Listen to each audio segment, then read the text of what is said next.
En el encuentro de hoy vamos a comenzar a revisar el contenido de la Constitución Nacional.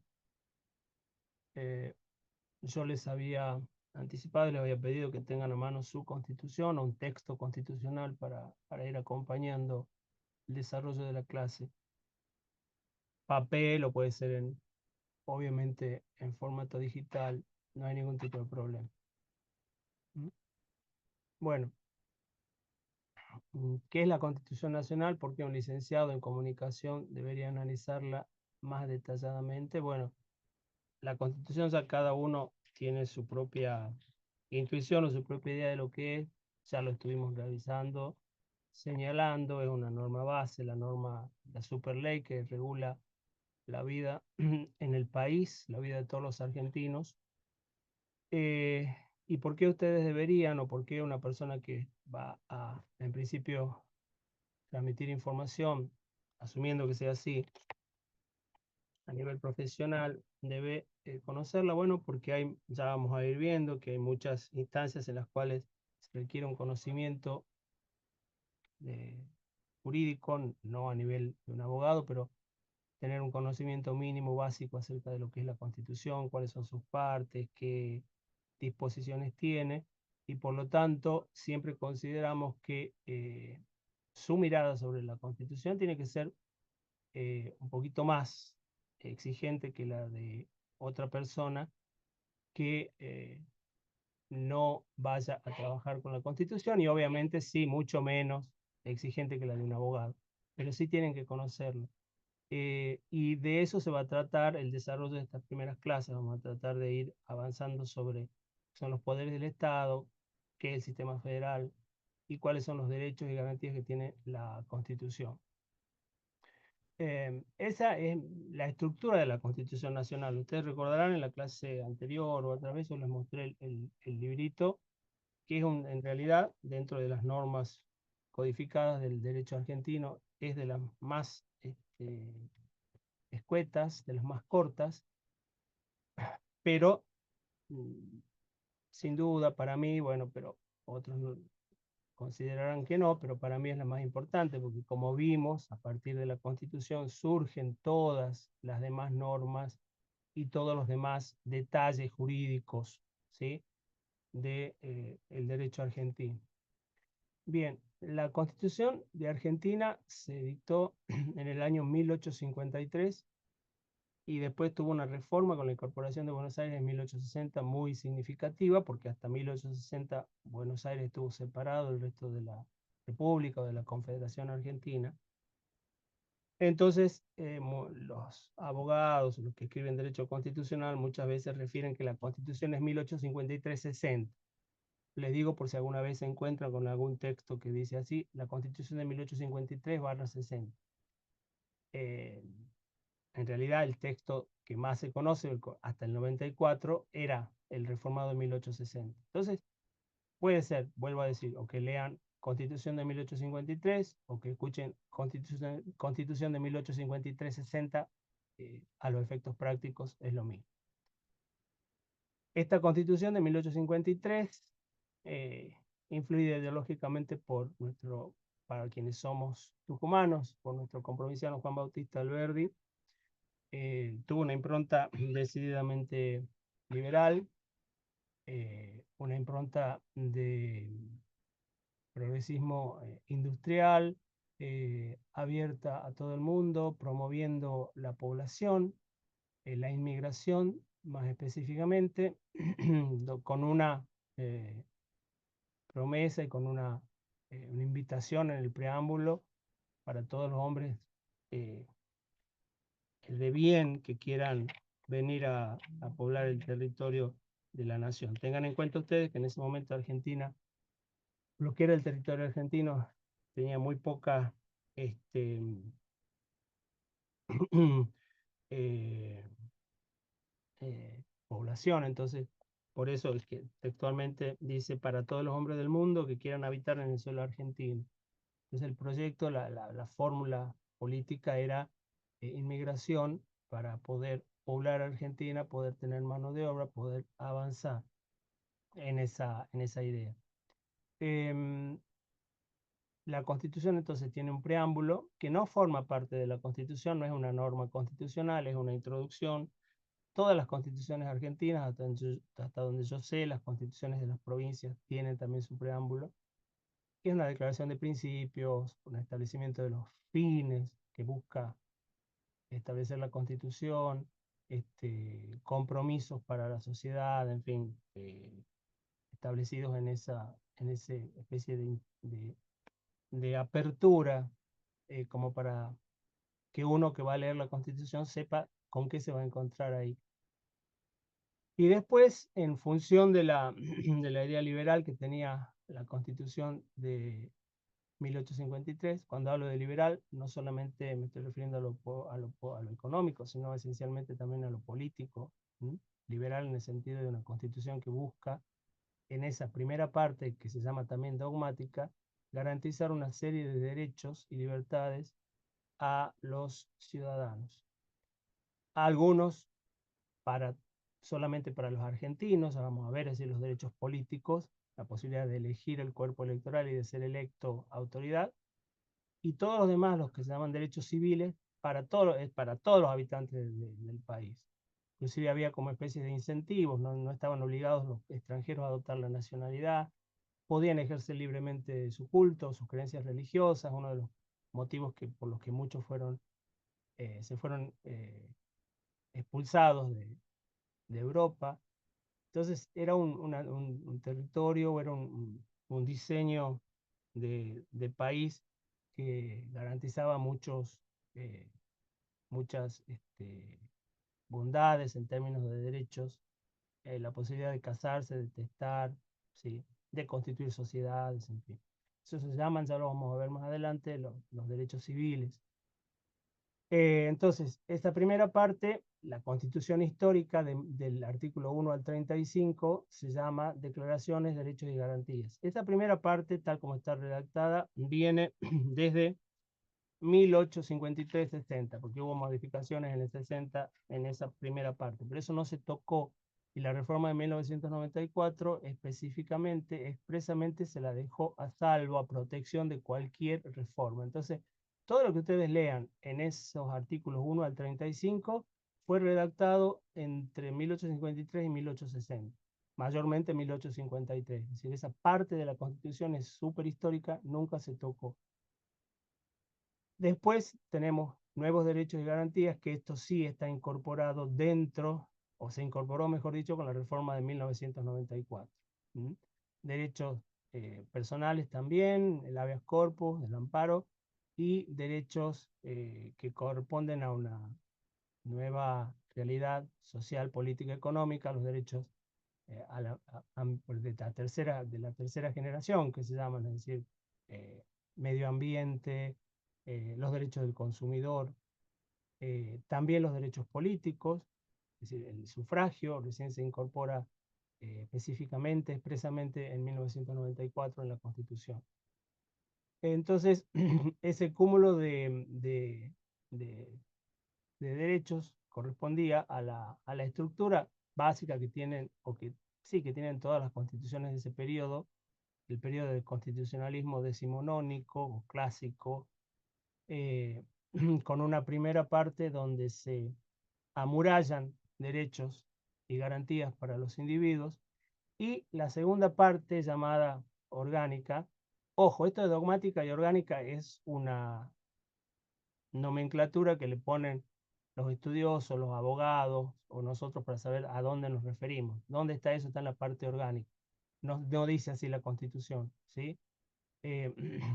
Eh, dogmática hace alusión obviamente a dogma, lo que no se puede cambiar, a lo que es más este, incontrastable o que no se puede poner en tela de juicio como un dogma.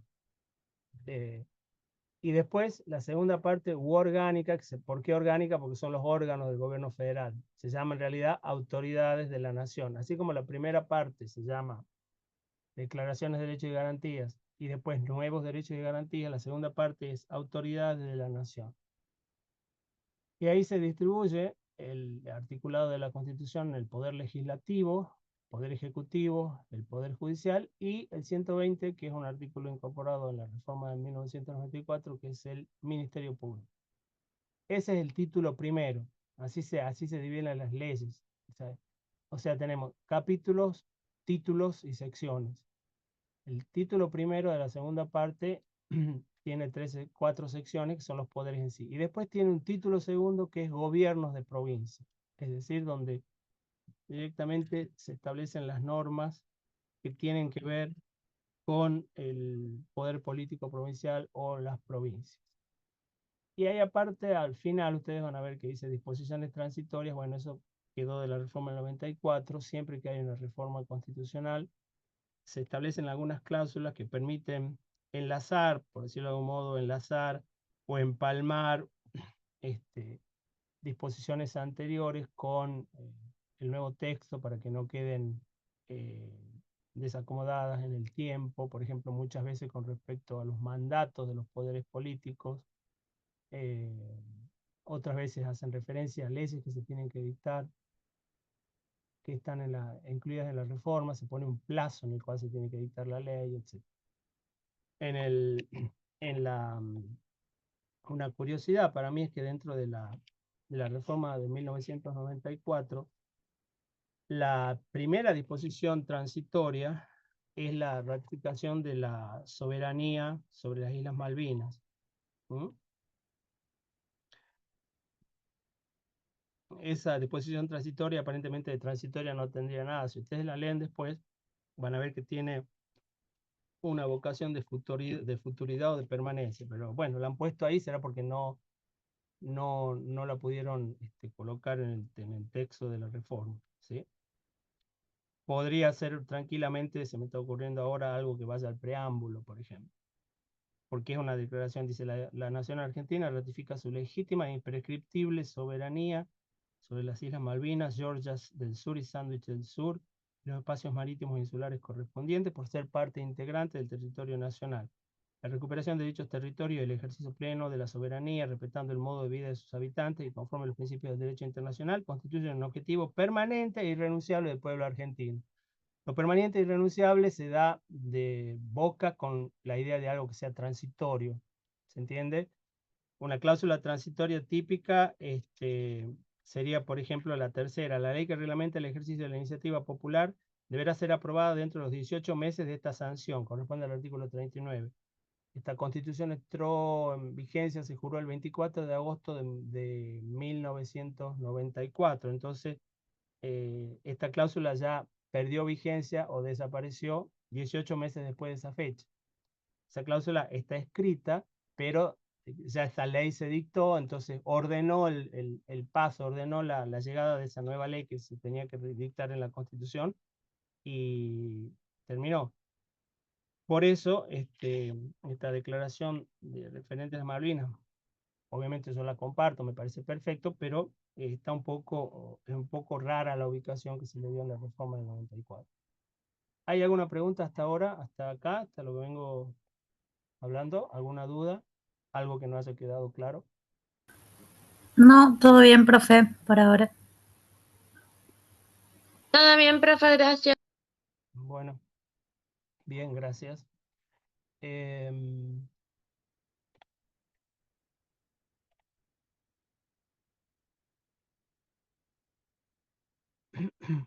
bien, esta pregunta, si bien parece más dirigida para un, para un abogado, para un estudioso del derecho, sí tiene mucha importancia, me parece, para ustedes que tienen que reflejar o informar sobre lo que realmente pasa.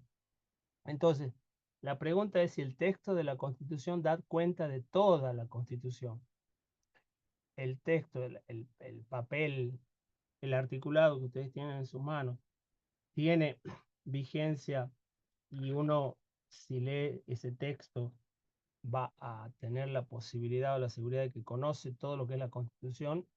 eh, y ahí tenemos que hacer una distinción entre lo que se denomina, o vamos a llamarlo así para simplificarlo, como siempre que hay abogados, autores de derecho de por medio, hay distintas terminologías y no todos coinciden o están de acuerdo con el uso que se hace de ellas, pero vamos a ponernos de acuerdo nosotros en que hay una forma de hablar de la Constitución en sentido formal y otra forma de hablar en sentido material. Lo que ustedes como comunicadores y también como ciudadanos en definitiva, pero como comunicadores tienen que conocer es la diferencia que hay entre estos dos aspectos, estos dos sentidos de hablar de la Constitución. Y sin duda me parece a mí que ustedes tienen que reforzar o informar acerca de la Constitución en sentido material.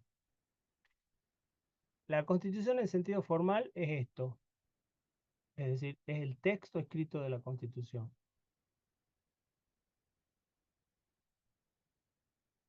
El derecho positivo, como me diría alguno de ustedes. Bien.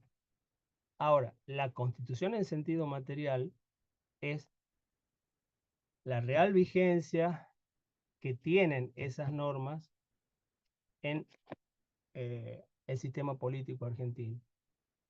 ¿Qué estoy queriendo decir? ¿Que hay un desacople? Sí, puede haber un desacople. ¿Puede haber normas de la Constitución que no se estén aplicando? Sí, puede haber normas de la Constitución que no se estén aplicando. Puede haber normas que sean entendidas de una manera por los poderes públicos y que le den una aplicación o que las terminen aplicando de una manera que aparentemente no hace honor a lo que dice el texto. Sí. Veamos algunos ejemplos para que quede claro esta diferencia. La Constitución formal, es decir, el texto, si ustedes abren ahora el artículo 24, se van a encontrar con esta norma. Dice, el Congreso promoverá la reforma de la actual legislación en todos sus ramos, coma, y esta es la parte que me interesa, y el establecimiento del juicio por jurados.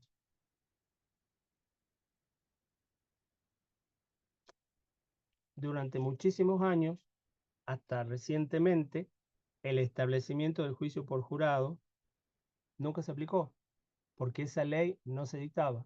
Entonces había una especie de, como se dice, de desuetudo o falta de aplicación por el paso del tiempo. ¿Por qué no se aplicó? Bueno, porque el Congreso entendió que no era necesario, que Argentina no estaba preparada. El juicio por jurados, para que entiendan, es el juicio penal que se hace a través de personas, ciudadanos, que son seleccionados al azar y son los que en definitiva dictan un veredicto de culpable o no culpable. Es lo que han visto seguramente en alguna película norteamericana. Han visto en series o en películas. Han visto todo. ¿Vieron alguna vez una película de ese Sí, tipo? sí, en Los Simpsons también.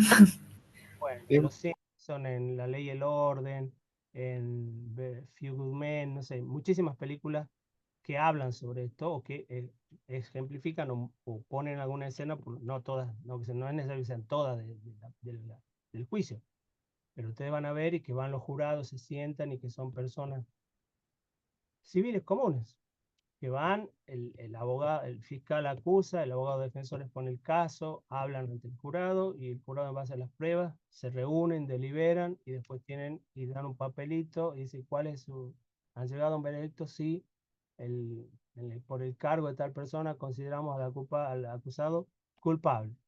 Y si no, lo consideran o lo encuentran not guilty, no culpable, no inocente, sino not guilty. Es decir, ¿qué quiere decir? Que el Estado no pudo probar la culpabilidad de esa persona. Acuérdense, siempre el fiscal representa al Estado, a la sociedad, es el que lleva adelante la acusación y las personas tienen ya sea un defensor privado o un defensor oficial. Recuerden también que esto del juicio por jurado es exclusivamente para los juicios penales. Bien, entonces, esa cláusula, por más que estuvo escrita desde 1853, creo que recién ahora se están empezando a movilizar a nivel federal la implementación del juicio por jurado. Pero hay muchas provincias que ya lo tienen. Córdoba, por ejemplo. ¿Por qué? Porque lo pueden hacer en función de la autonomía, que ya vamos a ver de qué se trata. Entonces, hay lugares donde hay jurados que son los que aplican este tipo de juicio. Porque acá cuando habla del Congreso se está refiriendo al Congreso Federal, es decir, al Estado Federal o al Estado Nacional. esto no impide a las provincias generar o establecer sus propios regímenes procesales, donde, como les digo, en muchos casos ya hay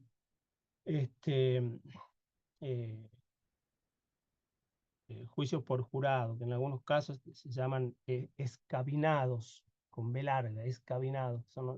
Pero bueno, son formas distintas de llamarlo, pero es básicamente eso. Es decir, son personas que, si yo no entiendo mal, son seleccionadas del padrón electoral y entran en un bolillero, y así como el azar determina una bolilla para que uno rinda, el azar determina quiénes son las personas que van a cumplir esa función, que es una función muy importante, porque a través de ese trabajo ustedes pueden eventualmente dictaminar si hay culpabilidad o no, pueden privar de la libertad a un ciudadano, a un par suyo, ¿sí?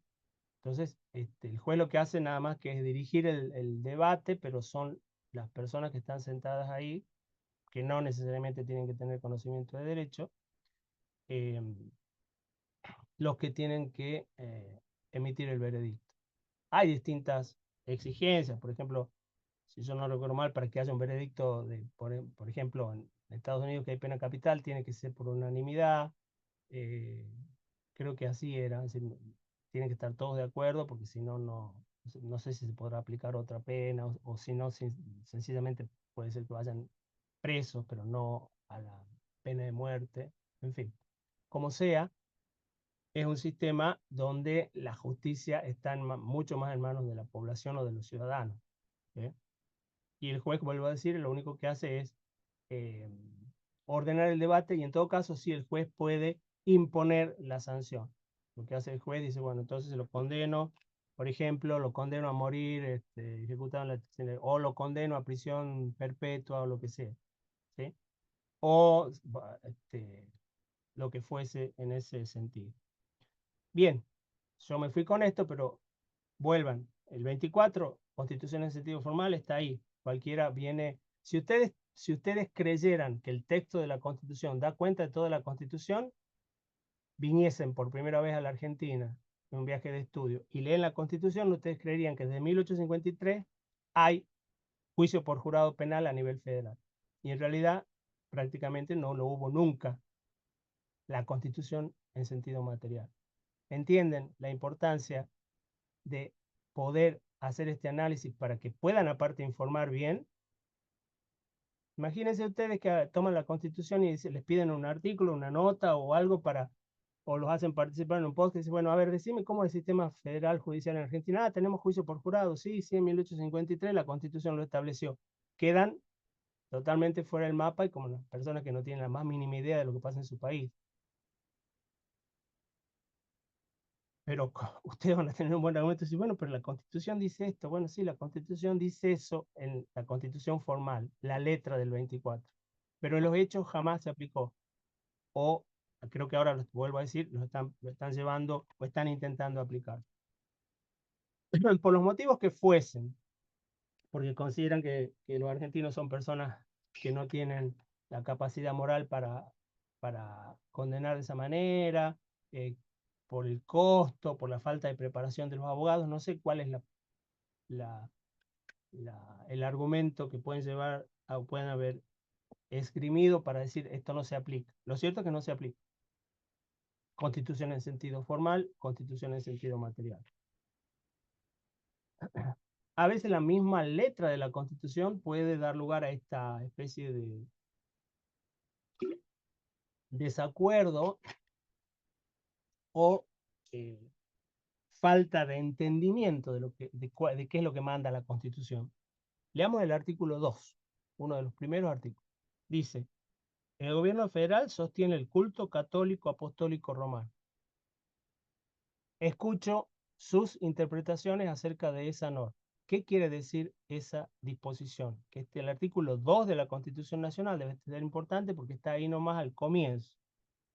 ¿Qué quiere decir el gobierno federal sostiene el culto católico apostólico romano? Escucho. Que deben mantenerlo económicamente. O sea, sostenerlo lo interpreto como eso. Ajá. Quiere decir y no quiere decir que el culto católico apostólico romano, que la religión católica sea la religión oficial. Sí, también, sí. ¿Quién está de acuerdo con Verónica Agun o quién no? No sé si la religión oficial, pero sí por lo menos las creencias por parte del Estado. Eh, Georgina, ¿el Estado tiene creencias?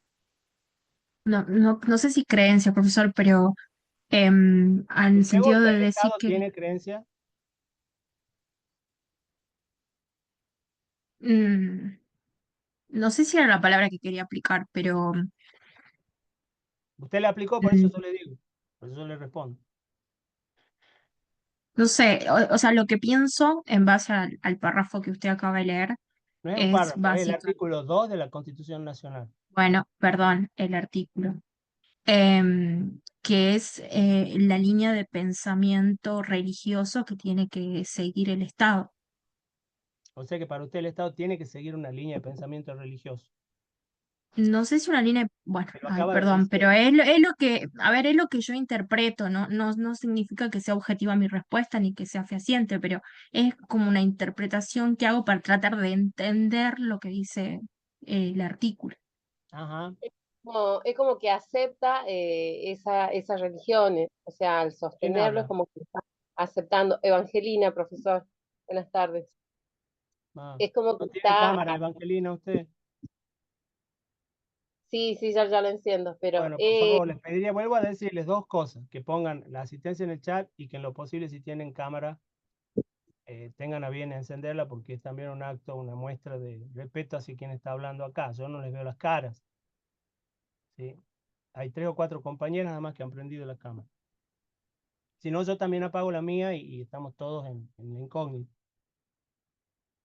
Bien, ¿hay alguna otra respuesta o alguna otra consideración? El gobierno federal sostiene el culto católico apostólico romano.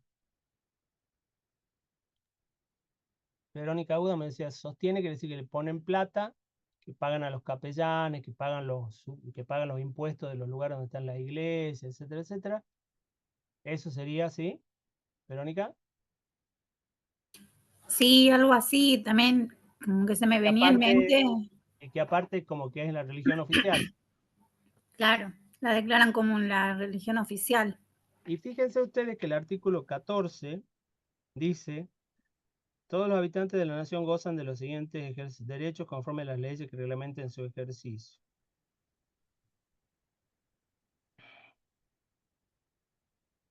De profesar libremente su culto.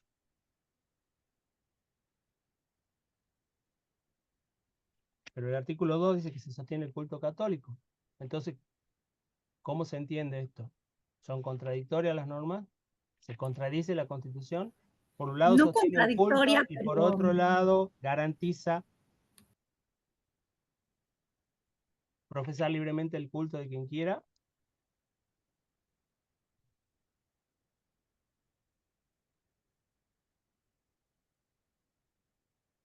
Bueno, estos son los yo, problemas que yo plantea creo que la no, interpretación, sí. yo Sí, te creo que escucho. no lo pueden obligar a alguien a tener una religión y a profesarla. No, más vale. Es decir, si vos no querés ser religioso, no crees en nada, o tenés no se te puede obligar. Bueno, Para mí no son contradictorios. ¿cómo? Para mí no son contradictorios. No son contradictorios. No, para mí en el artículo 2 la declara como religión oficial y en el artículo 14 sostiene también que hay libertad de profesar cualquier culto. O sea, cada uno es dueño de elegir el culto que quiera. Bueno, ¿el artículo 2 habla de religión o habla de culto? De culto. ¿Quién dijo de culto? Yo, profe, de culto habla. Bueno, ¿es lo mismo la religión que el culto? ¿Qué es el culto? Busquen en Google. En derecho las palabras interesan. Ustedes ya me hicieron una típica de abogado y me empezaron a hablar de religión, cuando la Constitución no habla ahí de religión, habla de culto. Culto es la forma que se practica una religión, dice. Por ejemplo, Asistir a una misa. ¿qué más? eh, Sí, perfecto, la misa, que es por antonomasia. ¿Qué otra cosa hacen? mm, celebrar bautismo, confirmación. Bueno, lo que pasó la semana pasada, seguramente,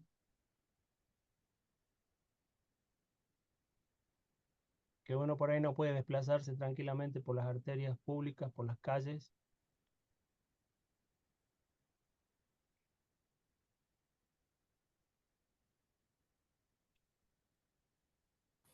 A ver, que va Las toda la gente junta procesiones, todo eso, rezando, procesión, las vías crucis, una esas procesión, cosas que... bueno, perfecto. Entonces, ojo, porque lo que el Estado sostiene es el culto católico, ¿sí? No habla de religión. Entonces, a ver, de todos modos, avancemos y les cuento cómo se soluciona esto. Tiene razón Verónica cuando dice que es el sostenimiento, es el aporte económico. Y esa es la interpretación que le ha dado la Corte al artículo 2. Pero a su vez también la Iglesia Católica, si bien hay libertad de culto, hay un trato, si ustedes quieren, desigual o desparejo o, o- o especial, si no quieren usar esas palabras, para la Iglesia Católica, para la religión católica, porque todos nosotros supongamos que, ¿cómo se hace esto? Se hace en el presupuesto de la nación, hay una partida que va para, supongamos, para el pago de los capellanes, o como yo les decía, bueno, sí, básicamente pensemos en eso, que tienen un estipendio, supongamos, hay que pagar. Entonces, el presupuesto se forma con los impuestos que pagan todos los argentinos. Entonces, un ateo, un maometano, un judío, cada vez, por ejemplo, que va a comprar un paquete de cigarrillos, el impuesto que se saca de ese paquete de cigarrillos va al sostenimiento del culto católico, por más que quiera o no. ¿Mm?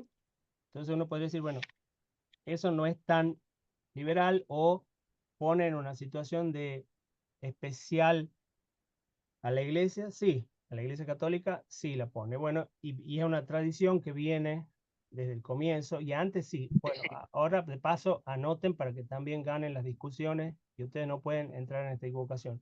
En Argentina no hay religión oficial. El artículo 2 no establece la religión oficial católica. En Argentina no hay religión oficial. ¿Ok? Sí es verdad que hay una situación de preponderancia o particular del culto católico. Por eso, por ejemplo, la semana pasada tuvimos jueves y viernes santo. eh, Después, por ejemplo, cuando vienen las fiestas de Navidad, también el país se paraliza. ¿Ok? Hay algo, hay una representación, hay un Te Deum. En los actos oficiales está la presencia de algún obispo que va, da una misa. Es verdad, eso no se puede negar, pero eso no lleva a decir que Argentina tiene una religión oficial, mucho menos que Argentina no es un país que tiene un sistema eh, de religión que invade o como se dice, un sistema que no tiene una separación, sino que es un país confesional. Confesional quiere decir que las normas civiles de un país se confunden con los mandatos o los dogmas de una religión. Tan es así que Argentina no es un país confesional, que Argentina tiene divorcio vincular y tiene, ya habíamos visto en las clases, una ley de aborto. Si la religión oficial fuese el catolicismo, fuésemos un país confesional, esas leyes nunca se podrían haber dictado en Argentina. También tiene ley de matrimonio igualitario. Es decir, son normas civiles que van en contra de principios o mandamientos o dogmas de la iglesia. ¿Ok? Entonces, eh, para que ustedes vean cómo se puede interpretar una norma, pues si uno también va de un modo medio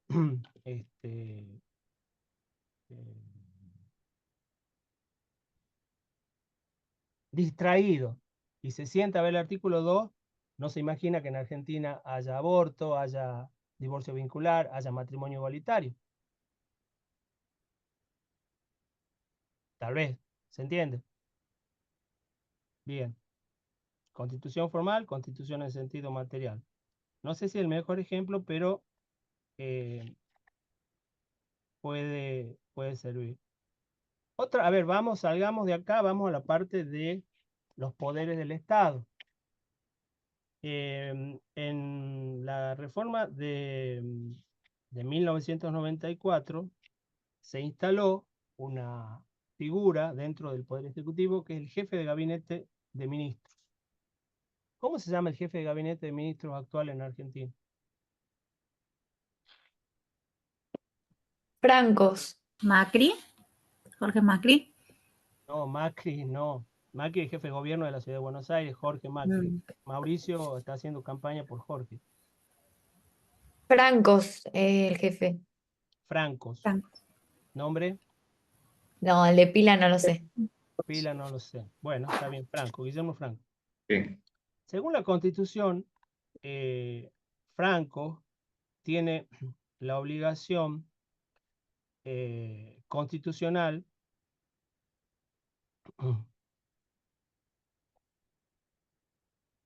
de asistir Congreso. Ya les voy a decir la norma, estoy buscando.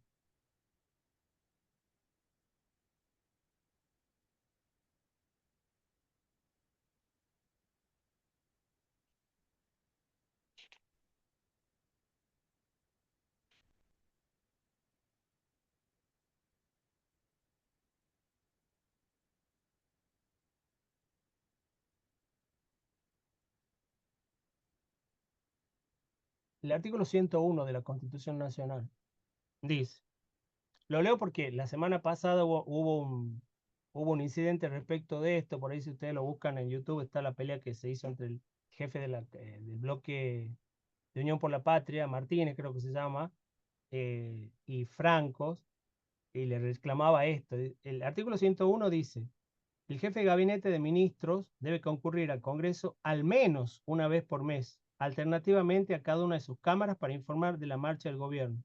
Sin perjuicio del dispuesto del artículo 71, es decir, que lo llamen para una interpelación, que es lo que iba a pasar hoy, creo, por el tema Libra, pero como se murió el Papa, suspendieron todo. Suspendieron fútbol, todo. Menos la clase de ética y legislación, se suspendió todo en el país, ¿ok? Por la muerte del Papa. Bueno, entonces, el jefe de gabinete de ministros debe concurrir al Congreso al menos una vez por mes alternativamente a cada una de las cámaras. Es decir, si la semana Franco fue a diputado la semana pasada, abril, en mayo tendría que ir al Senado, en junio tendría que ir a la Cámara de Diputados, en julio tendría que ir al Senado. ¿Se aplica esa norma o no? Qué descreídos que son de la Constitución Nacional.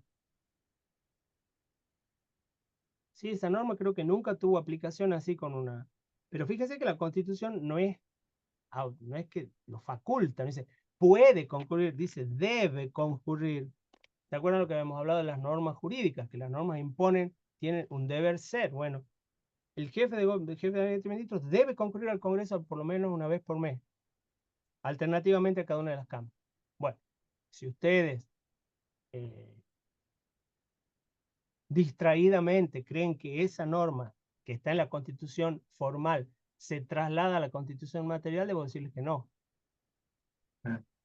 Y lo que Martínez le reclamaba, más allá de que a uno le guste o no Martínez, esté de acuerdo o no con su idea política, lo votaron, lo vote o no lo vote, nosotros no porque es Santa Fe, le decía, usted tendría que cumplir la Constitución, no venir cada vez que tiene ganas, tiene que ir todo. ¿Por qué? Porque el jefe de gabinete se quejaba de que había 4.000 preguntas para hacer. Hay otra cosa, acá la Constitución no dice cómo tiene que ser esa. Si uno lee ahí, podría ser que tenga que ir y dar informes in voce, oralmente, que le hagan preguntas a boca de jarro y él responde. La práctica, la Constitución material, hizo que lo que hace el jefe de gabinete es esperar que le manden preguntas por escrito. Entonces él responde esas preguntas. claro, le habían llegado 4.000 preguntas. Se queja. Entonces Martínez le dice, mire, si usted viniese todos los meses, como manda la Constitución, seguramente podríamos tener 200 preguntas, 300, algo más razonable. Pero viene una vez cada muerte de obispo, y por supuesto que las preguntas se acumulan. ¿Se entiende? Bueno, entonces marquen ese artículo 101, que es pura constitución formal. La constitución material es que el jefe de gabinete no va mucho, no va muy seguido. Doctor, entonces podríamos decir de que el sentido material es básicamente lo subjetivo. ¿Es qué?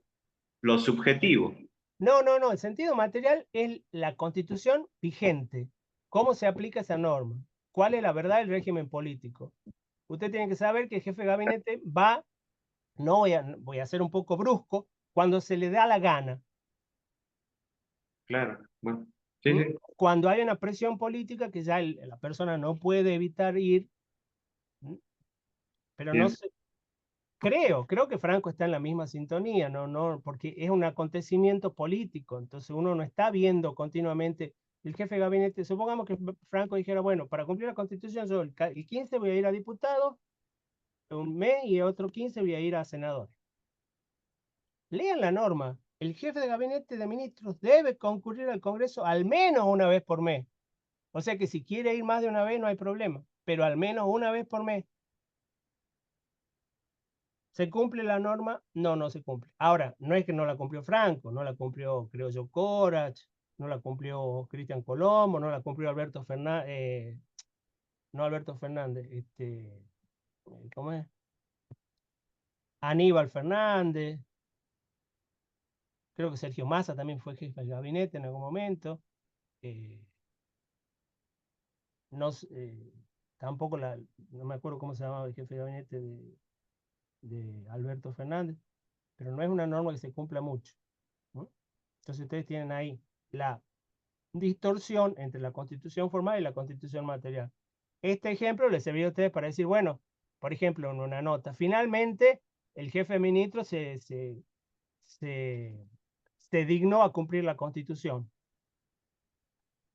Y ese sería un buen título de ustedes, estarían dando razón. ¿Por qué? Porque, bueno, por más de que la norma dice, lo cierto es que la práctica constitucional argentina guardó ese artículo 101 en un cajón de los buenos recuerdos, y ningún jefe de gabinete se está sometiendo o no cumple tanto con esa norma.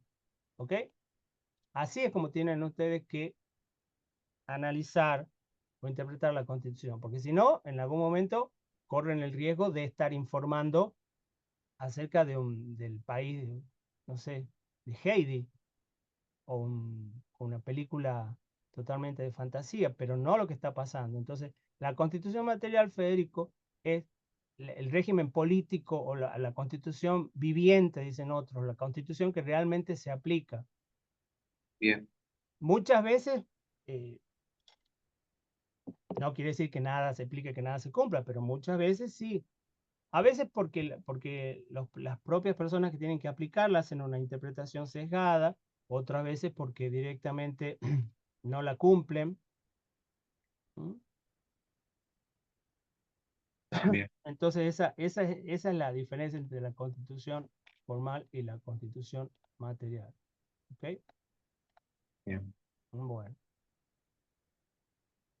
Y eso es lo que yo les estaba diciendo, así, maestro Ciruel.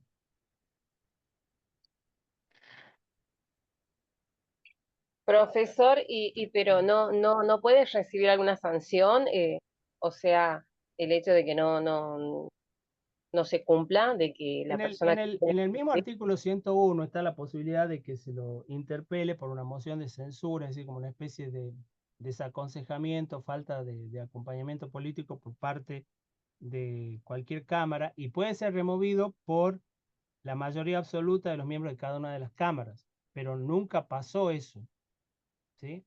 Sí tiene una responsabilidad política. Si no va, es más, o sea que a todo el para la mundo cuestión esta de Libra, discúlpeme, para la cuestión esta de Libra, creo que estaban citados Guillermo Franco, Cuño Libarona, ministro de Justicia, y el ministro de Economía, Caput.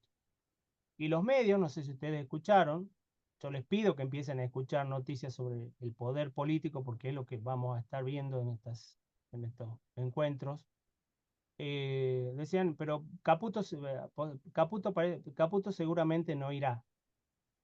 ¿Y cómo Caputo no va a ir si está siendo citado por el Congreso de la Nación dentro de lo que se establece en el artículo 71 de la Constitución, que son las atribuciones del Congreso, que específicamente dice: cada una de las cámaras puede hacer venir a su sala a los ministros del Poder Ejecutivo para recibir explicaciones e informes que estimen convenientes. Puede hacer venir. Y si Caputo no va, no pueden mandarle a la policía, porque Caputo tiene inmunidades, únicamente se lo puede destituir por juicio político. Entonces, si Caputo o quien sea no quiere ir, no va y no va. Es decir, en la práctica habrá una perorata política en contra de Caputo, dirán que no le importa, que es un cómplice de las criptomonedas, qué sé yo, pero no va a ir. ¿Mm? Entonces ahí tienen otro ejemplo, también podemos usarlo para la Constitución formal y material. Si uno lee el 71, dice: cada una de las cámaras puede hacer venir a su sala a los ministros del Poder Ejecutivo. Lo citan. Y si no va, no puede mandar la Policía Federal para obligarlo a que asista. Ahí ya se jugarán otras instancias políticas, tal vez conviene que vaya a dar una explicación, etcétera, etcétera. Eso es lo que se llama informalmente interpelación, que es una figura del derecho parlamentario, ¿no? Del derecho presidencialista nuestro, pero bueno, está ahí. ¿Mm? Entonces ahí tienen otro ejemplo también, eventualmente, de cómo se distorsiona la Constitución, qué es lo que se aplica y qué no. Busquen la información acerca, busquen caso Libra, busquen interpelación, caso Libra, y ahí les va a salir seguramente la información, quiénes van a ir, quiénes dicen que no van a ir, así como trascendido. Dicen: no, bueno, pero Toto Caputo dice: no va a ir. No sé si está en el fondo, está porque no quiere, o porque realmente no tiene nada que ver, no entiende, no sabe qué pasa, lo que fuese. Bien.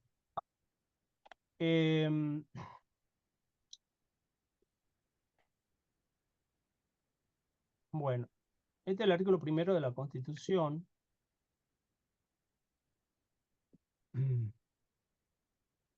La nación argentina vota para su gobierno de la forma representativa, republicana, federal, según lo establece la presente Constitución. Representativa significa, obviamente, como dice el 22, que el pueblo no delibera ni gobierna sino a través de sus representantes. Nosotros en determinados turnos a nivel federal elegimos un presidente y elegimos representantes al Congreso, diputados y senadores. Ya vamos a ver la semana próxima a quién o cuál es la base representativa de cada uno. Republicana significa que tiene determinados principios que vienen, si ustedes estudiaban en el colegio la Revolución de Mayo, son esos principios mismos, es decir, publicidad de los actos de gobierno, periodicidad de las funciones, responsabilidad pública de los, detentadores del poder, el poder reside en el pueblo. Todo eso hace una forma republicana. Muchos también incorporan dentro de la esencia de la forma republicana la libertad de prensa o de expresión. Muchos dicen: sin libertad de prensa o derecho a la información o libertad de expresión no hay república posible. Pero básicamente para mí la república es la alternancia en el poder y que el sufragio o el voto de las personas es el que determina quiénes son los que van a gobernar un determinado estado o país, ¿sí? Esa es la esencia del republicanismo. La publicidad de los actos de gobierno también, es decir, y la responsabilidad de los funcionarios, es decir, la posibilidad de que si hacen mal las cosas se los remueva políticamente de su cargo. Será juicio político para el presidente, para los miembros de la corte, para los ministros, y eventualmente la posibilidad de que a un legislador nacional se le quiten los fueros para ser sometido a la justicia, o que los propios cuerpos se depuren y lo expulsen eventualmente. Hubo un episodio a comienzos de este año con el senador Cuéllar, no sé si ustedes lo vieron o están al tanto, el señor ese que aparecía contando dólares. El Senado directamente lo expulsó. ¿No? Entonces ahí la expulsión en estos casos no simplemente significa también en el juicio político que dejan de fungir como funcionarios, pero por lo general, en la mayoría de los casos, eso no implica que no tengan responsabilidad civil o penal. Esos procesos van por otro carril. Siempre en la Constitución, el juicio político o la destitución es simplemente eso, que dejen de trabajar como funcionarios públicos. Pero la responsabilidad civil o penal queda latente, queda viva, queda vigente en otros ámbitos. ¿Ok? Nunca se olviden de eso. No significa que una persona que lo destituye ya no tiene nada que ver. No, puede ser que sea destituido y de hecho Cuellar está en la cárcel en Paraguay. ¿Sí? No se sabe qué pasará con su situación procesal, en fin. Bien. Y federal. ¿Qué quiere decir federal? ¿Qué es para todo el país? No, bueno, sí, pero como forma de Estado. Acá hay otra cosa, por una cuestión de histórica, me imagino yo. Dice, la nación argentina adopta para su gobierno la forma federal. En realidad, la forma de gobierno es representativa y republicana. La forma federal es la forma del Estado, es decir, el territorio de el territorio de la nación. Es una forma de Estado el federalismo. ¿Por qué Argentina es un Estado federal? Puede ser porque conviven dos tipos de gobierno, o sea, como dos niveles de gobierno. Está el gobierno federal y aparte están los gobiernos locales y que tienen ciertas libertades, pero no total libertad. Ok. Sí, los gobiernos tienen facultades o competencias, ¿sí? Las libertades las tenemos nosotros. Bien. La duda, porque si le damos libertad al gobierno es un problema. Perfecto. Bueno, sí, Luz es tu nombre. Sí. Bueno, esa es la idea, es decir, el Estado, es decir, el territorio, cuando se habla de cómo se organiza un Estado, eh, se pone en contacto el elemento de poder del Estado con el territorio. Lo contrario del régimen federal es el régimen unitario, es decir, donde un país puede tener algún tipo de división también, pero esas divisiones no tienen lo que se llama autonomía, esa es la palabra, la autonomía provincial, es decir, las provincias se dan sus propias instituciones, se rigen por ellas, se tienen que dictar su propia constitución y eligen sus propias autoridades. Pero como dice Luz, en un país federal tenemos un gobierno federal que gobierna o dicta leyes para todo el territorio y a la vez existen eh, gobiernos locales que en nuestro derecho se llaman provincias. En Estados Unidos, por ejemplo, se llaman precisamente estados, por eso se llaman Estados Unidos de Norteamérica. Nosotros los llamamos provincias. En otros pueden llamarse landers, no sé. Pero, por ejemplo, fíjense acá nomás cerca, Chile y Uruguay son unitarios. No tiene nada que ver unitario con una idea de poder contrario antirrepublicano o autoritario. Unitario quiere decir que no existe esa división territorial con autonomía. ¿Sí? No tienen, es decir, hay un solo centro de poder. El presidente, el Congreso de este, ya sea de Uruguay o de Chile, dictan leyes para toda la nación. Hay sectores, creo que, no me acuerdo cómo se llaman, creo que en Chile se llaman regiones. Las regiones son como dependencias administrativas, pero no tienen legislatura propia, no tienen un gobernador. Tienen autoridades, sí, pero que hacen una función administrativa, no tienen el control político o la decisión política, no son autónomos. Esa es la gran diferencia. ¿Sí? Entonces, nosotros hemos tomado el federalismo fue un invento de la Constitución norteamericana junto con el presidencialismo, entonces todas las constituciones de Sudamérica, Brasil, Venezuela, Argentina mayormente, compraron el modelo federal. Parece que viene bien para un territorio que tiene tanta extensión como el argentino, o también puede ser el brasileño o el de Estados Unidos, que es inmenso. Entonces, conviven, es un sistema, dice la Corte, cultural de cohabitación, porque tenemos, si ustedes han viajado por el país, ven que tenemos diferencias ciertas culturales, idiosincráticas, que no sé, de Río Negro con Tucumán. Hay formas distintas de ver la vida, de ejercitar los derechos, de plantear sus reclamos, en fin, es distinta. Pero en esa diversidad el Estado federal abarca todo. Entonces, básicamente somos un Estado federal, como decía Luz, porque tenemos, a la vez de normas nacionales o federales, esto utilicen ustedes como sinónimo, federal, nacional, pueden decirlo de la misma manera, y a veces también algunos textos hablan de legislación general. Y después local, provincial, también son sinónimos. ¿Por qué? Porque por ahí ustedes van a encontrar una frase que dice la legislación local. ¿Qué es la legislación local? Es la legislación provincial. Local por oposición a nacional o federal. Entonces, estas notas también vayan utilizándolas porque a veces en los textos o en la información ustedes pueden empezar a escuchar esto y no se tienen que confundir, es lo mismo. Entonces, nacional, federal, general, local, provincial. ¿Mm? Es similar. Doctor, Sí. doctor, a veces por ahí, no sé, tener un Estado federal puede ser contraproducente. Yo le pongo un ¿Cómo? Perdón, ejemplo no te escuché bien. específico. Por ejemplo, en la No te provincia escuché bien, se cortó. Decime de nuevo qué me estás diciendo. Algo de que, contraproducente, no sé qué. sí, por ejemplo, le pongo un ejemplo, en la provincia de Formosa, Gildo Frank, que es el gobernador de Formosa, está hace varios tiempos en el poder. Bien. ¿Ahí el Estado puede intervenir o no? ¿Qué estado? ¿Alguna forma de intervención? Claro, bueno, es un buen ejemplo. En principio no, porque voy a decir, bueno, las provincias se dictan ahora. Fíjate, ya que Federico dio el pie para esto,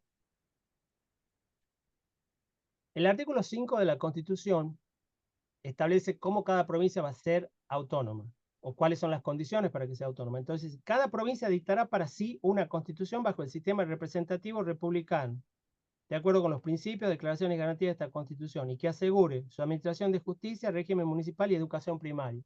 Bajo estas condiciones, el gobierno federal garante a cada provincia el goce y ejercicio de sus instituciones. Eso es autonomía, gozar y ejercer sus propias instituciones. Pero estas son las condiciones que la Constitución federal le exige. Entonces, para ser provincia tenés que tener una constitución, no porque te parezca lindo, te parezca wow, o porque sea lo que está de moda, porque la constitución te obliga. Dice, cada provincia dictará para sí una constitución. Esta norma sí, hay un enganche y hay una coherencia entre la constitución formal y la constitución material. No hay provincia que no tenga constitución. Entonces se dicta su propia constitución. Ahora, bajo el sistema representativo republicano, lo que Federico, como muy buen tino, advierte es que él me estaría diciendo, bueno, pero usted me dijo que la forma republicana de gobierno exige la alternancia en el poder. ¿Es así, Federico? Sí, sí, eso quiere. ¿Hace cuántos años que es gobernador Gildo Infran en Formosa? Yo creo que son así 20 años, creo que si no me equivoco. Me parece que te quedas corto. Bueno, supongamos 20 años. Creo Pero que ¿qué pasa? ¿Qué pasa? Que la constitución de Formosa, dentro de la autonomía provincial, voy a decir, bueno, ¿cómo vamos a programar el poder, el gobernador? El gobernador también está mencionado en la constitución. Entonces yo digo, bueno, a ver, pongamos un gobernador que tenga un mandato y que pueda ser reelecto una vez. Que tenga una sola reelección. Y si quiere volver a ser reelecto, tiene que esperar un turno, como es en la Constitución nacional, por ejemplo. O pongamos un gobernador que no tenga reelección, como es la provincia de Santa Fe, hasta ahora, que la están llevando, que la están reformando. La provincia de Santa Fe no tenía reelección. Parece que el gobernador actual, Puyaro, quiere tener reelección. No sé si ustedes saben, la semana pasada, hace un par de semanas, fueron las elecciones en Santa Fe, le fue muy bien, va a tener sus representantes en la Asamblea de Reforma. Entonces, aparentemente, vamos a ver, ahora dicen, bueno, sea republicano, no se haga una constitución para usted. ¿Qué podría decir Puyaro? Bueno, supongamos que establezcan la reelección. Entonces dicen, en una cláusula transitoria, la disposición que establece la reelección será aplicable a partir del próximo mandato.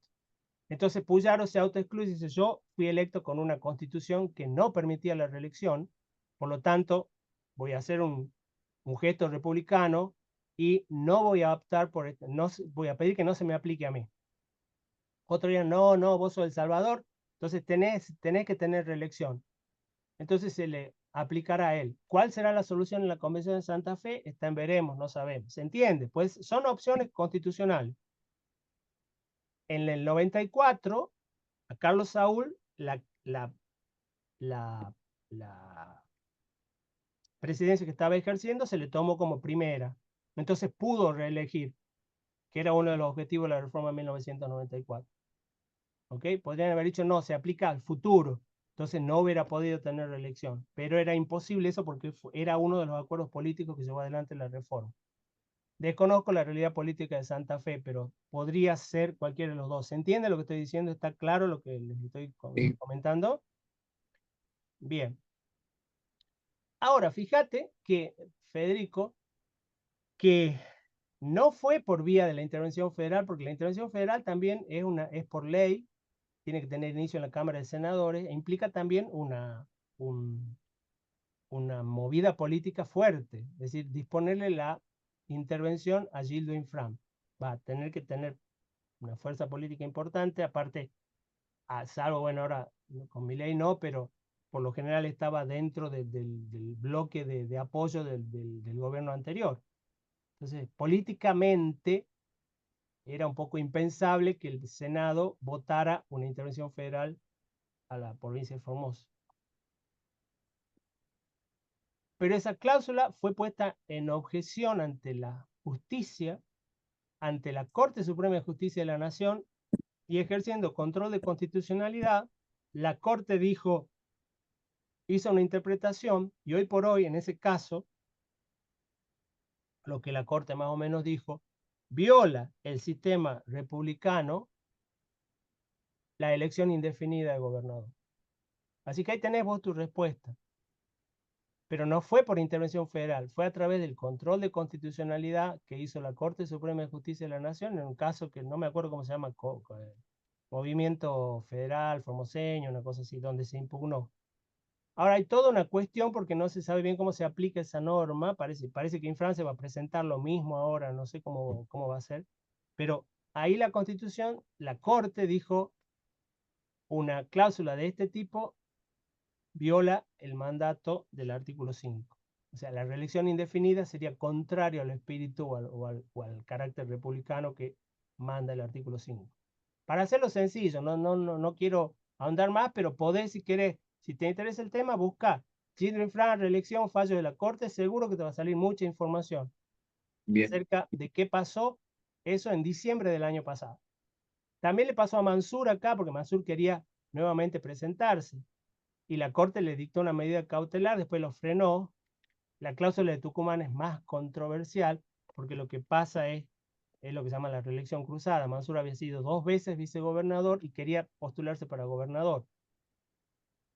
Eso en la Constitución Nacional está clarito. Por ejemplo, supongamos que Milei y Villarruel se presentan de nuevo, son reelectos.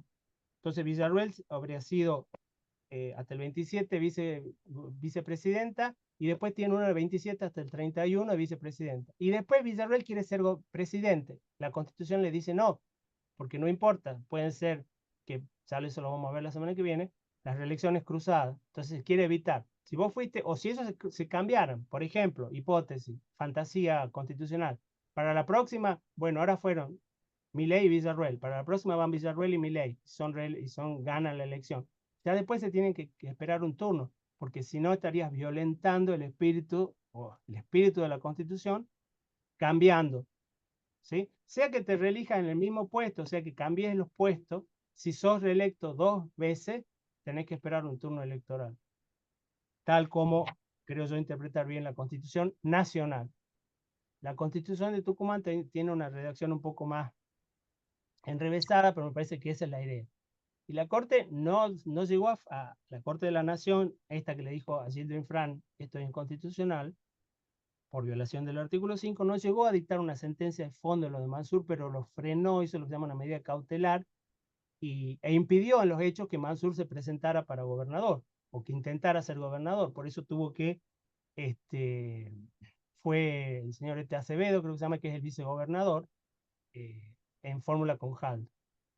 Pero también, digamos, el intento de Mansur, tal como lo veo yo, también fue frenado por esa sentencia de la Corte. Entonces la Corte está como, la Corte de la Nación está teniendo como una impronta en contra de estas disposiciones locales que establecen la elección indefinida. Lo cual no deja de estar exento de críticas, porque están como diciendo, bueno, entonces las provincias ya no tenemos autonomía. Porque ¿cuál es el contraargumento? Nosotros no obligamos a que lo voten a Infran. Infran se presenta porque la Constitución dice que puede ser reelecto, por lo general dice así, puede ser reelecto, punto. Cuando dice puede ser reelecto sin decir nada, quiere decir indefinidamente. Él se presenta y la gente lo vota. ¿Qué culpa tiene Infran de ser tan popular? Ese es el argumento de la ley o de ese tipo de cláusulas, ¿sí? Bueno, puede ser objetable o no, puede ser, uno puede decir, bueno, pero lo que pasa es que veamos cuál es la cantidad de empleo público que hay en Formosa. Claro. ¿Cuántas personas dependen de Infram? Ah, sí, de la provincia vendría a ser. La provincia, sí. Bueno, ese es el argumento que te darían. Por eso les vuelvo a decir, pido que busquen y después los comentamos en la próxima clase ese aspecto. Pero ahí ustedes tienen un muy buen ejemplo que trajo Federico, que a mí no se me había ocurrido, pero ya que estamos, me parece muy bueno, sobre cómo el diseño de la Constitución Federal puede o no impedir, y vuelvo, acá no dice nada cómo tiene que organizar la provincia el poder ejecutivo, si tiene que permitirle la elección, la reelección o prohibírsela como en Santa Fe. Acá en la Constitución que se hizo, que reformó en 1990 Bussi, se prohibieron la reelección en todos los cargos. Entonces no había reelección ni para el gobernador, ni para los diputados, ni para los senadores en ese momento, para los legisladores, ni para los concejales, ni para los intendentes. Entonces todo duraba un solo periodo. ¿Es inconstitucional? No. ¿Por qué? Porque las constituciones provinciales no tienen que ser una réplica o un espejo de la Constitución federal. Las constituciones provinciales pueden tener su propia autonomía siempre que respeten la forma representativa republicana. Otro ejemplo, clarísimo. ¿Cuántas cámaras hay en el Congreso de la Nación? Dos. Oh, le estoy preguntando. Dos. ¿Qué eso es peronista, PJ o dos? Así me hace. Dos. Dos, ¿Cómo se profe. llaman? ¿Cuáles son?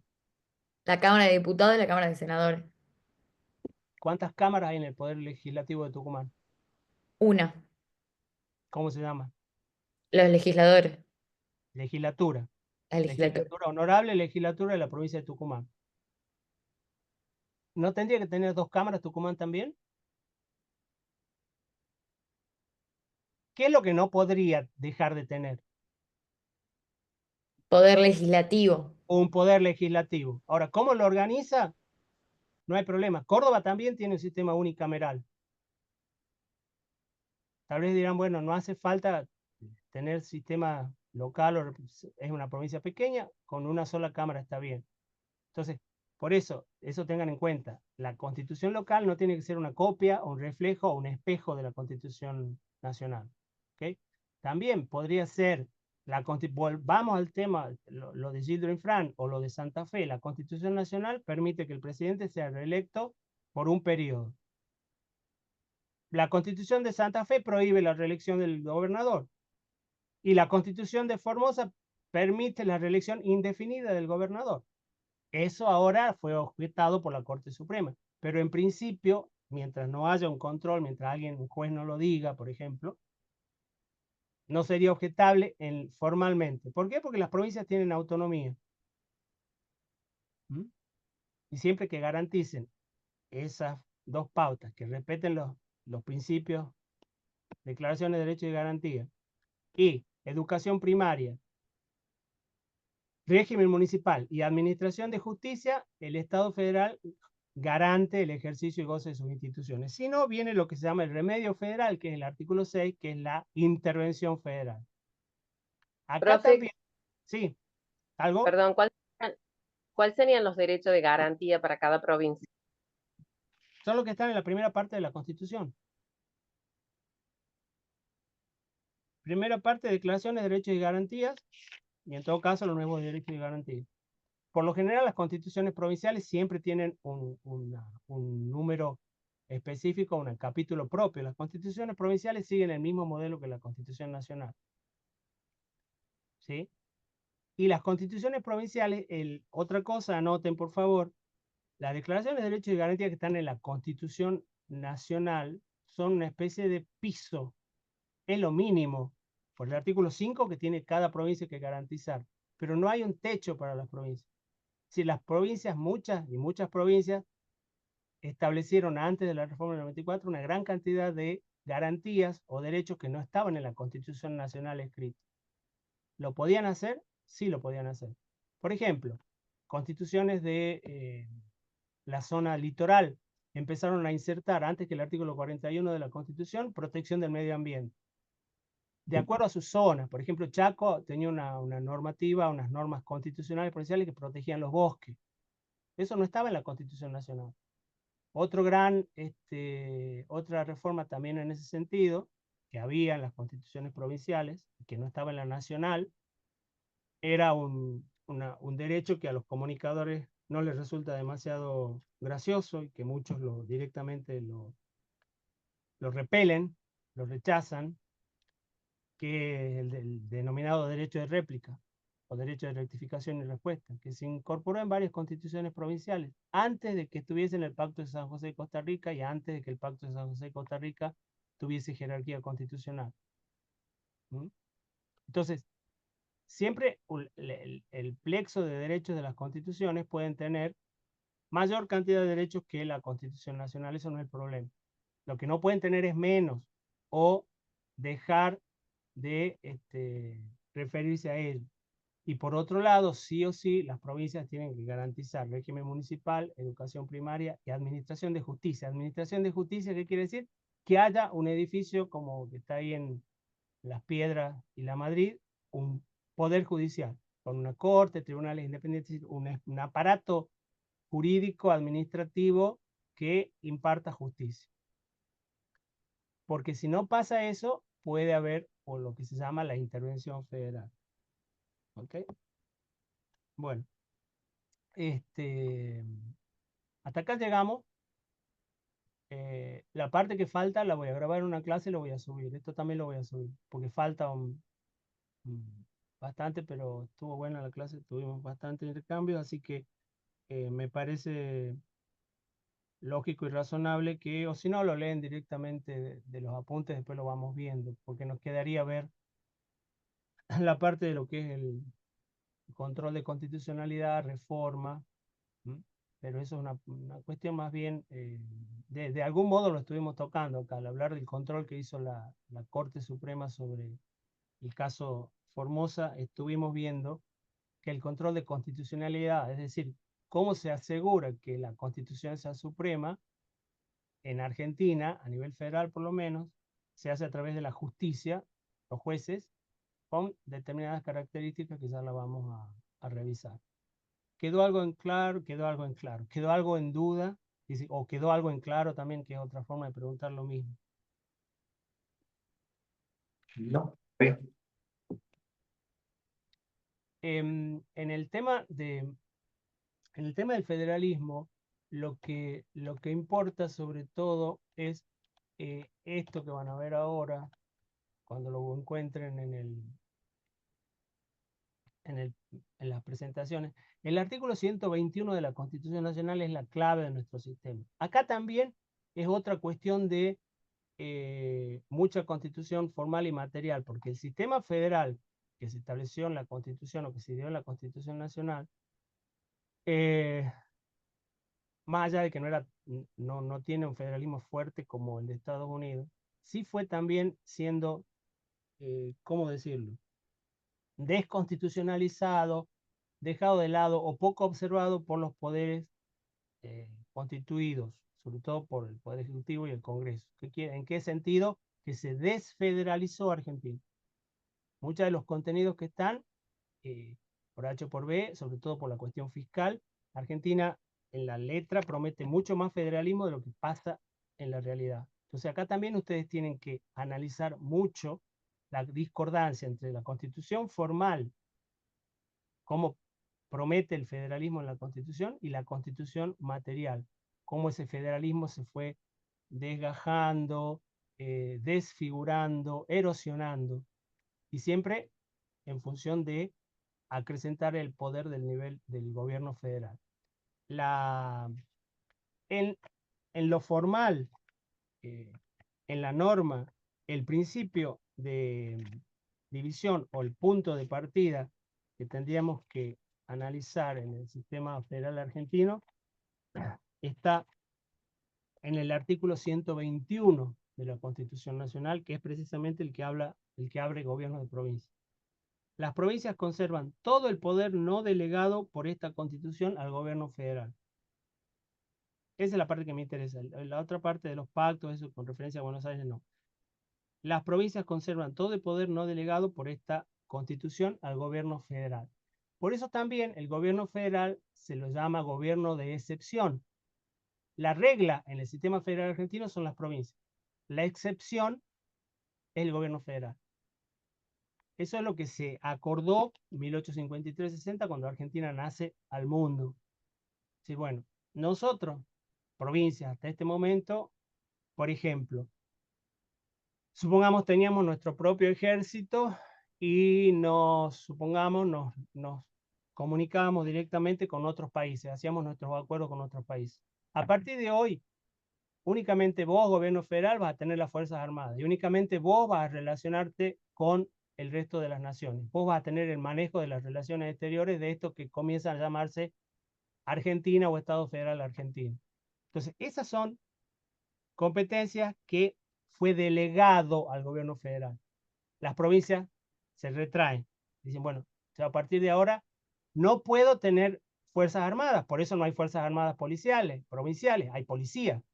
Pero Gendarmería, Fuerzas Armadas, son todas fuerzas federales. ¿Por qué? En función de esto, el 121, y de cómo nació Argentina. En ese momento dijeron, bueno, hay que tener un gobierno organizado, la defensa de las fronteras tiene que ser mejor, etcétera, etcétera. Entonces las provincias dijeron, bueno, esa es la lógica del sistema federal argentino. Esto te vamos a dar a vos. ¿Y dónde ustedes lo van a poder analizar? Cuando tengan que ver más rápidamente un truco de estudiante de Derecho, van al artículo 75 para las competencias del Congreso, van al artículo 99 para las competencias del Poder Ejecutivo. Eso son poderes delegados por las provincias al Estado federal. No lo puede hacer ninguna provincia. Por ejemplo, el Código Civil no lo puede hacer ninguna provincia. La ley de fondo, que se llama. Por eso una provincia no puede modificar la edad, la minoría de edad. No puede crear un delito la provincia.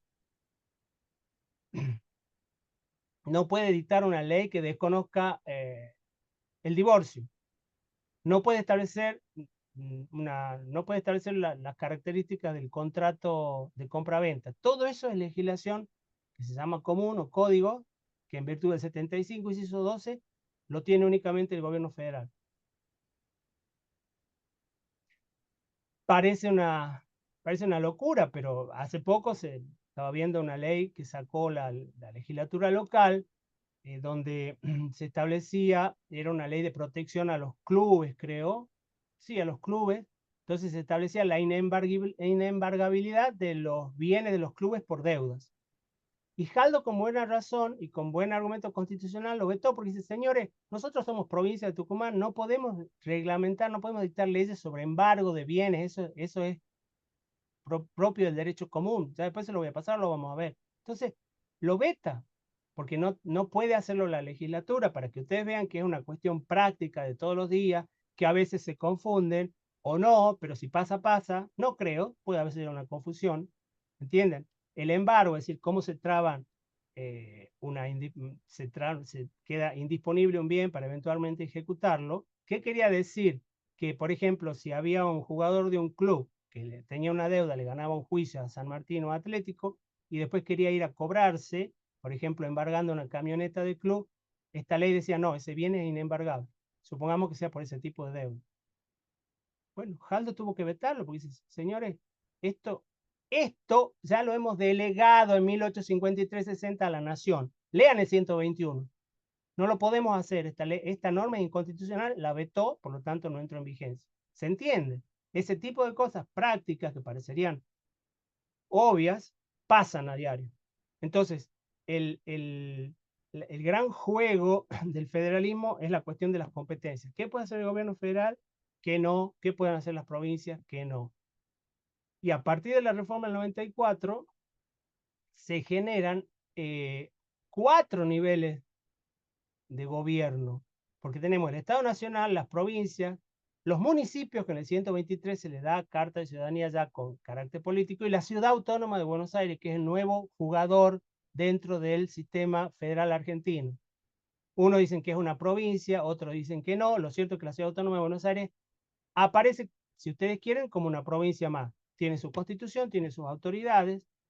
Claro que en el territorio de la Ciudad Autónoma de Buenos Aires también todavía convive el poder federal. Hay otro problema de competencia. Por ejemplo, cuando fue la cuestión de Bullrich, hace poco, en la medida cautelar esa que dictó un juez de la provincia, de la Ciudad Autónoma de Buenos Aires, era, creo, la última marcha que hubo de los jubilados. Hubo un juez que vino y dictó una norma y dijo, no, no pueden participar la fuerza federal. Y la fuerza federal dicen, pero escúcheme, ¿cómo me va a impedir a mí, supongamos, participar en esto si yo tengo que proteger el Congreso de la Nación, que es un edificio federal?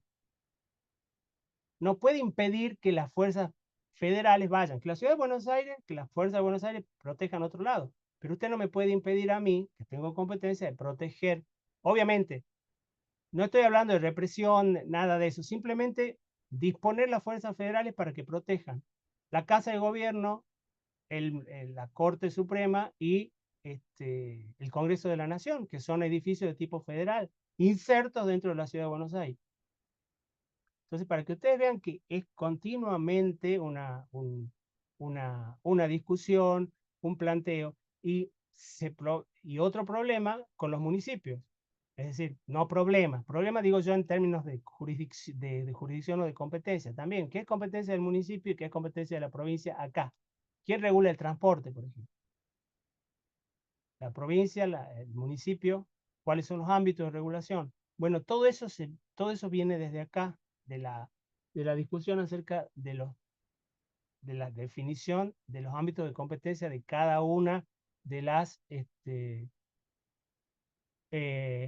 de los órdenes territoriales. Pero entonces, el federalismo argentino es esto, es decir, no solo nación y provincia, está bien, nación y provincia era el comienzo, pero tenemos también los municipios y tenemos también ahora la Ciudad Autónoma de Buenos Aires. Entonces hay 4 órdenes territoriales. Y dentro de eso se plantean muchas veces básicamente los problemas de competencia, ¿sí? Este es el principio. Entonces, este es el cuadro que ustedes van a tener que analizar después. Este es el juego, este es lo fundamental. Competencias exclusivas de las provincias, exclusivas del Estado federal, competencias prohibidas a las provincias del Estado federal, competencias concurrentes. ¿Por qué? Porque también hay competencias donde ambos esferas, provincial y federal, tienen algo que ver. Por ejemplo, salud. Por ejemplo, educación. ¿Sí? Entonces eso complica un poco más, no es para que no tienen que saber sacramentalmente, pero sí saber cuáles son aspectos, por lo menos, esto es el federalismo, aparte del 21, esto es el corazón de la cuestión federal. Entonces, si algo tienen que leer, estos que están puestos con números, ahí son los artículos, donde ustedes tienen que ir a ver después. Pero, tranquilo, simplemente tener esta idea general acerca de qué es el sistema federal, cuáles son las complicaciones que se plantean, cuáles son los órdenes de reglamentación a nivel federal, es decir, federal, provincia, municipios y la CABA. ¿Okay? Bueno, ¿quedó algo en el tintero? ¿Algo que necesitemos o que necesiten que aclaremos? Profe, el tema de control de constitucionalidad, entonces lo sube usted Hay después grabado o lo vemos nosotros. hay una presentación ahí. Miren, a ver. Se trata de esto.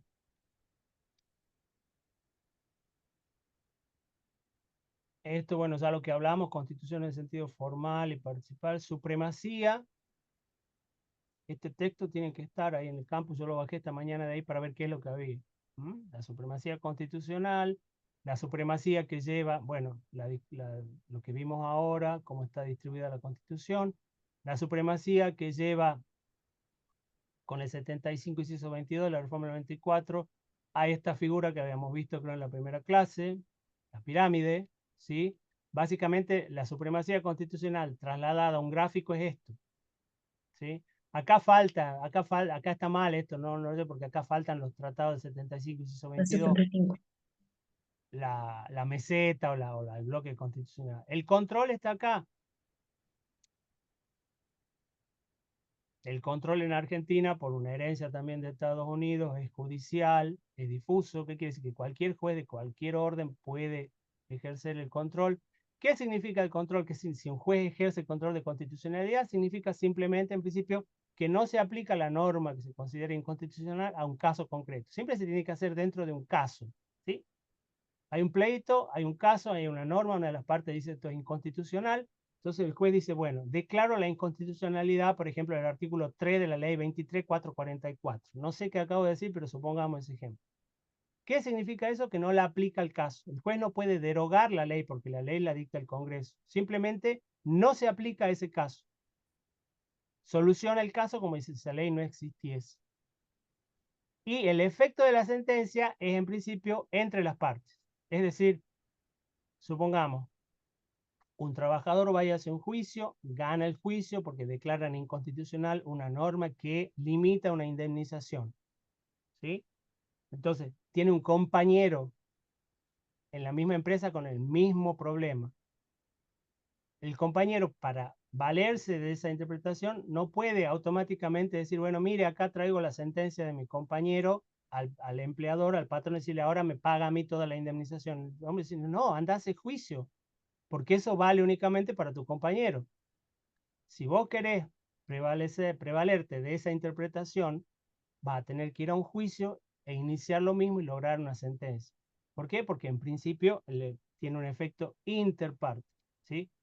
Entonces, cualquier juez, un juez de Tucumán puede declarar inconstitucional una ley del Código Civil, del Código Penal, de la ley de contrato de trabajo, ¿sí? Todo, no solo, algunos se equivocan y dicen, bueno, la Corte Suprema de Justicia de la Nación. No, la Corte Suprema en instancia final, como intérprete final, un juicio que se inicia en la provincia puede terminar dentro de unos años en la Corte Suprema. Pero en el ínterin tenés juez de primera instancia, juez de cámara, Corte Suprema de la provincia y llegás a la Corte de la Nación. Y todos esos jueces pueden declarar inconstitucional una ley. Cualquier juez de la Argentina, un juez de familia de Chaco, un juez de contencioso de Tucumán, cualquier juez puede hacerlo. La Corte Suprema de Justicia de Tucumán también. Eso se llama, anótenlo, nuestro sistema a nivel federal es judicial o jurisdiccional difuso.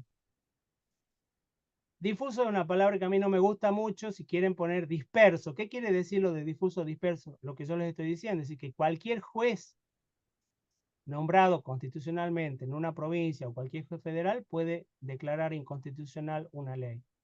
Es decir, el ámbito subjetivo de los jueces es amplísimo. Por eso se llama difuso, como que está difundido. Lo contrario a difuso es concentrado, es decir, cuando un solo juez, o por ejemplo únicamente la Corte, podría declarar inconstitucional. Entonces, difuso, concentrado. En Argentina es judicial, porque lo hacen los jueces, difuso. Con efecto interpartes, es decir, en principio únicamente las partes que han participado en ese juicio se ven beneficiadas o perjudicadas por esa declaración de inconstitucionalidad. ¿Y qué quiere decir declarar inconstitucional? Es inaplicar la norma al caso. Jamás la declaración de inconstitucionalidad significa que la ley sale del sistema jurídico. Porque el único que puede hacerlo de esa manera es el legislador a través de una derogación formal. Eso en derecho se llama el principio de paralelismo de las competencias. Otra frase linda para que incorporen en la mesa del domingo con la familia.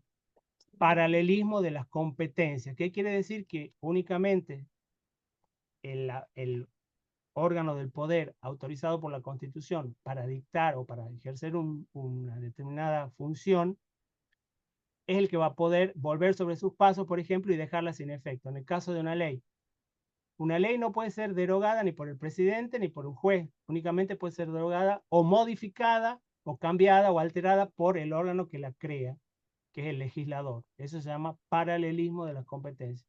Lo mismo eventualmente un decreto del Poder Ejecutivo, ¿sí?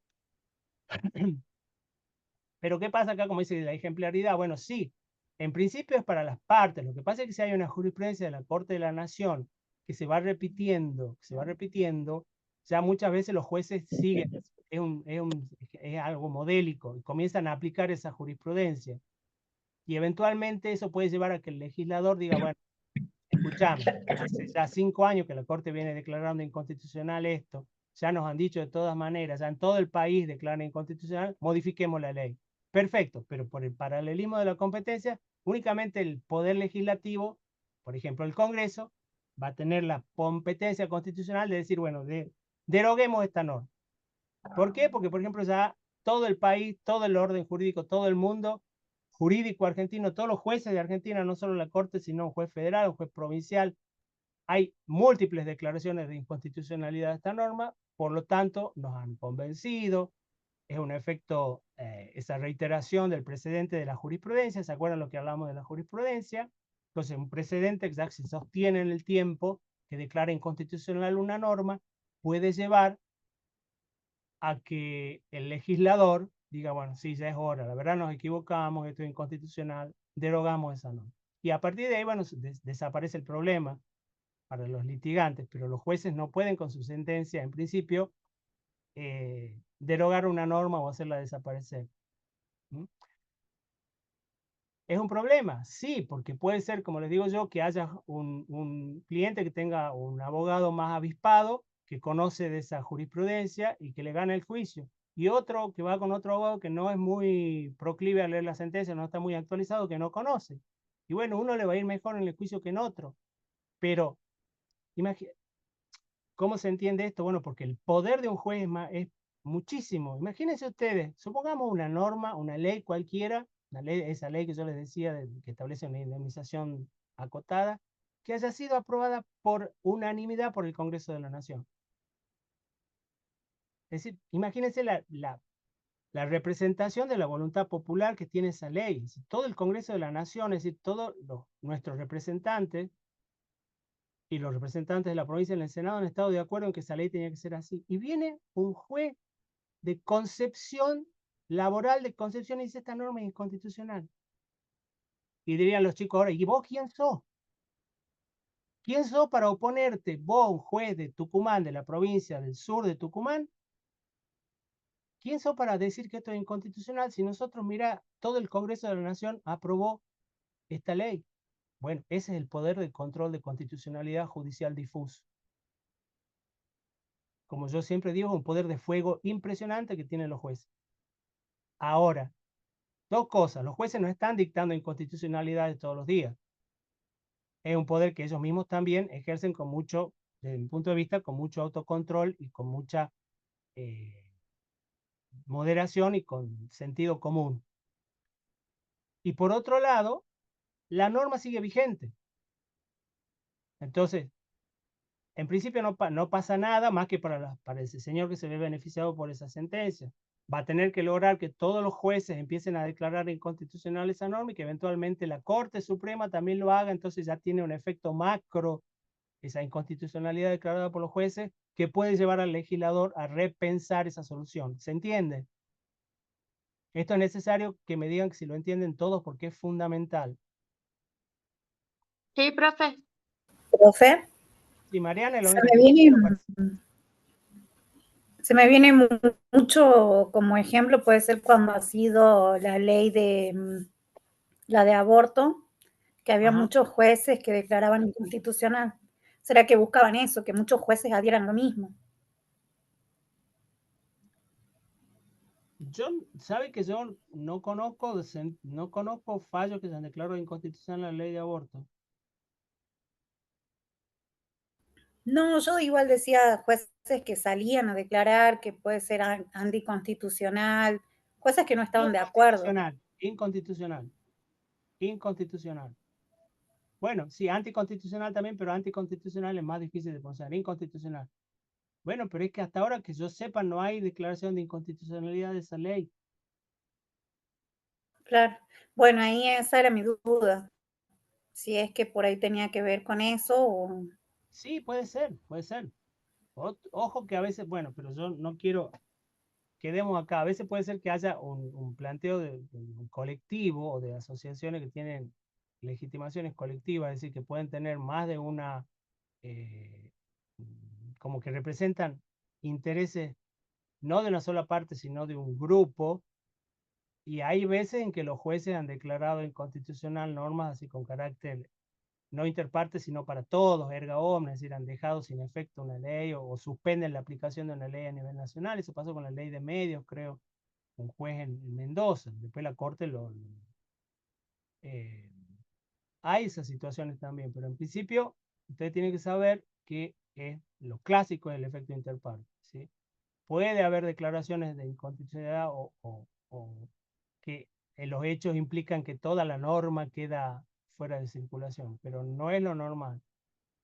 No me quiero, no quiero ahondar en eso porque pues, ahí podemos llegar a tener, pueden llegar a tener complicaciones o no me interesa eso, después lo vamos a explicar. Son casos, por ejemplo, a ver, tiene mucho que ver también con el bien que se esté litigando. Imagínense ustedes una causa ambiental. Supongamos que hay una fábrica, puede ser un ingenio, una fábrica que vierte desechos en un río, ¿sí? Entonces, se hace una demanda por una asociación vecinal y se dice que eso está afectando el medio ambiente, el artículo 41, y eventualmente el juez hace lugar a esa demanda en base a situaciones constitucionales, etcétera, etcétera, y ordena que esa fábrica o ese establecimiento industrial suspenda ese tipo de eliminación de residuos. Capaz que usted es una vecina que vive por ahí por la zona y ni se enteró de que el juicio estaba. Y lo hizo una asociación, Federación Ambientalista de Tucumán, por ejemplo. Y esa decisión que obtiene la federación, de hecho, derrama sus efectos sobre todas las personas que viven ahí, eventualmente sobre todo Tucumán. O a veces, por ejemplo, una asociación que defiende el patrimonio artístico. Y saben que en Tucumán, por ejemplo, están por voltear un edificio tal que tiene patrimonio, o que tiene relevancia cultural. Y van y presentan un amparo y evitan que la municipalidad pueda avanzar construyendo ahí, por ejemplo, un shopping. Yo vivo, no sé, a 6, 7 cuadras de ese edificio. Bueno, pues yo nunca lo hice al juicio y la verdad que... Y bueno, pero esa sentencia me puede estar a mí beneficiando como ciudadano de San Miguel de Tucumán porque está preservando el patrimonio artístico de ese lugar, sin saberlo, ¿entiende? Entonces, puede ser un juicio en el que usted no sea parte, pero vuelvo a decir, para hacerlo un poco más gráfico, sus efectos jurídicos ya no son entre las partes, porque el juicio es, por ejemplo, entre la federación y la municipalidad. Pero al fallar de esta manera, esos efectos jurídicos se derraman, si se me permite la expresión, en toda la sociedad tucumana. De hecho, hubo un juicio en Tucumán, Federación Ambientalista de Tucumán, a partir del cual o a través del cual se ordenó el cierre de la planta de Pacara Pintado, de disposición de residuos sólidos urbanos. Después tuvieron que abrir Overo Pozo, pero fue un juicio de esta federación la que llevó a que tuvieran que cerrar Pacara Pintado, en función de bienes ambientales, de la protección del medio ambiente en Tucumán, etcétera, etcétera. Entonces puede haber juicios que tengan un efecto expansivo con bases constitucionales, o por ejemplo que declare inconstitucional, en este caso no fue así, pero supongamos que haya habido una resolución de la Secretaría de Estado de Medio Ambiente que le permitía en la planta de Overo Pozo eliminar residuos sólidos urbanos de una manera X. Entonces se declara inconstitucional esa autorización porque implica esto estoy inventando, implicaba una contaminación del medio ambiente mucho más grave que si hubiera sido de otra manera, no sé. Y se declara inconstitucional en función del artículo 41 de la Constitución Nacional y el 41 de la Constitución de Tucumán. Un dato, es el mismo artículo que protege el ambiente tanto en la Nación como en el artículo de la Constitución de Tucumán, el artículo 41.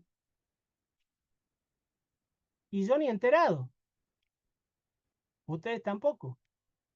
Pero en función de esa sentencia nos vimos protegidos todos. Obligaron a que se haga otra planta de desechos y se está solucionando de otra manera, porque los residuos sólidos urbanos son un tema en los conglomerados urbanos, precisamente, y bueno, pero no es lo que pasa todos los días. El día a día del Poder Judicial, me parece a mí, el día a día de las declaraciones de inconstitucionalidad son estas cuestiones uno a uno, ¿sí? Parte a parte, donde esa sentencia que fija un criterio para que sea jurisprudencia, para que tenga efecto modélico, seguimiento, tiene que ser replicado en otros juicios y lo tienen que seguir planteando las partes, etcétera, etcétera. ¿Sí? Básicamente, eso es lo que tienen que saber y no más de lo que es el control judicial de constitucionalidad. ¿Ok? Nos queda reforma entonces después para verlo más adelante. Bueno, ¿han colocado su asistencia, por favor, todos? ¿Todas? Sí, sí, profe. Bueno, Yo tenía para hacerle un sí, pedido. pregunta, por favor. Sí. ¿Pedido o pregunta? Habría, no, pedido. Pedido. ¿Podría añadirme al grupo de WhatsApp, por favor? Sí. Le paso Ponga por por mensaje el chat su directo. nombre y su celu. Sí, sí, ahí se lo mando por mensaje directo. Bueno,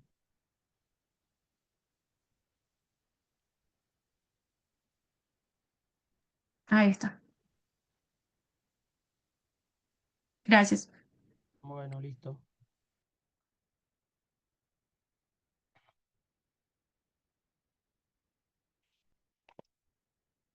Bueno, ya después cuando esté la grabación la voy a subir la voy a compartir por el grupo la clase, ¿sí? Pues yo la grabé y ya después la compartimos. Agregar al grupo Julieta Leguizamón al grupo de WhatsApp. Julieta Leguizamón.